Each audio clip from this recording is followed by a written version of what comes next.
Hey guys, Thrifting Horror, I'm Maybe Halloween, and today I'm going to be talking about animatronics. What types of animatronics? Maybe the kind that adorns the front of every Chuck E. Cheese? No, now I think about it, it would be the back of the store. But no, I'm not talking about Chuck E. Cheese robots and Rockafire robots. I'm going to be talking about Halloween and Christmas animatronics. So, back in the day, a little company called Gemmy did something insane. They started selling animatronics that were at the time just mainly in like pizza restaurants and stuff like Showbiz Pizza and Chuck E. Cheese at the time, and they made it to come to you from a store near you to your home. They came out with the Big Mouth Billy Bass that still adorns many homes, and I know I'm saying that a lot, but people are proud to own these things, just like me, as you can see. But they were selling that. Then they started selling life-size props.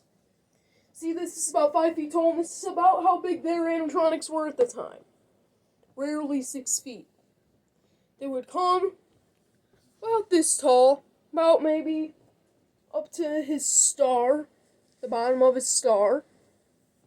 And then you would press on their shoulders very firmly, or you would turn a cog and then pull them up and then put their head on.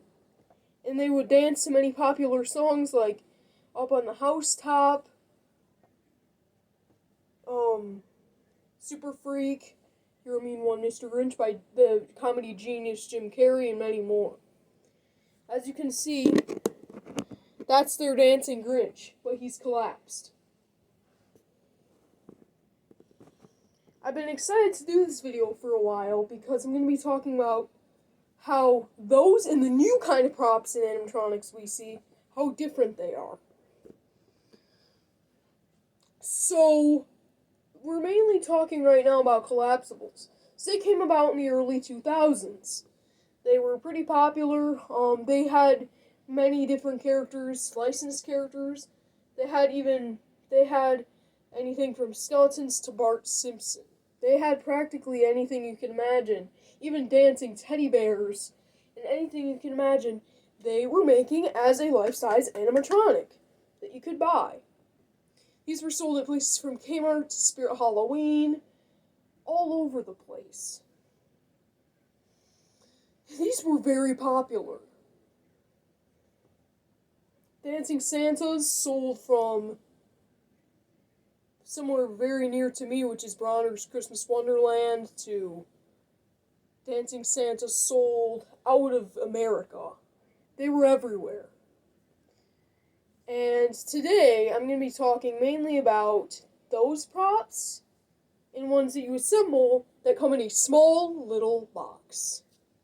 Let's get to this. So, Shorty here from the movie Killer Clowns, this animatronic is made of poles. And he's assembled by poles. I'm gonna try and show this. This is my Reagan animatronic. Her head's taken off right now because I gotta fix her. But as you can see, she's made by poles. I don't know if you can see that. I've got my camera facing backwards. But she's built up by poles. This is the new kind of prop we see from a lot of companies, such as Spirit Halloween nowadays. And even Gemmy has sadly started making pole-based props. So they're not as iconic at this point, because they're not making the collapsibles as much. But, which is better? Ones that fit in a small box, that fit in like a 1.5 foot, 2 foot box that's like 3 feet wide, that assembles to a giant monster, or 4 foot, 50 pound boxes that hold really realistic, insanely cool props.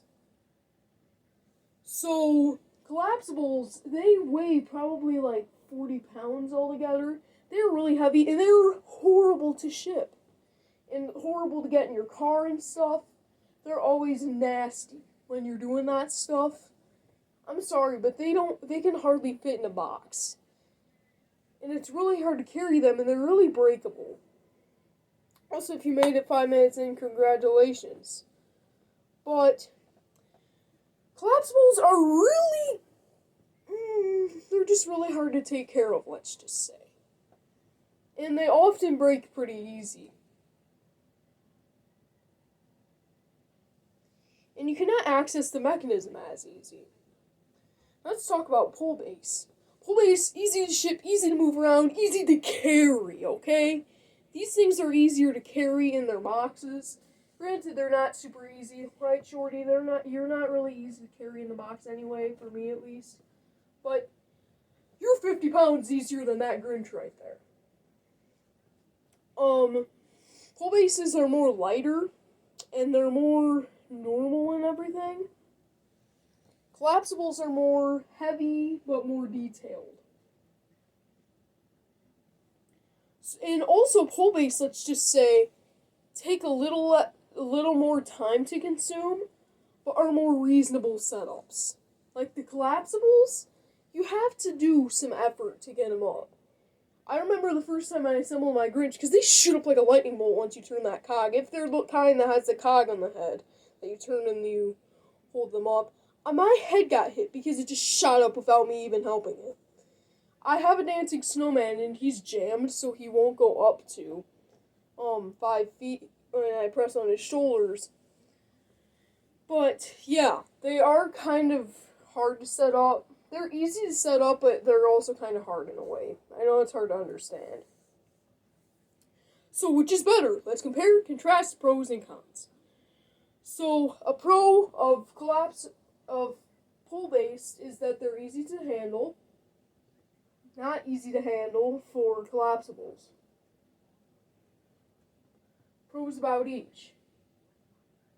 Detail, and then this one, pretty good detail for it coming in a box.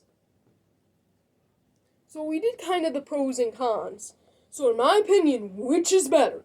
In my opinion, the better one is probably I'm gonna say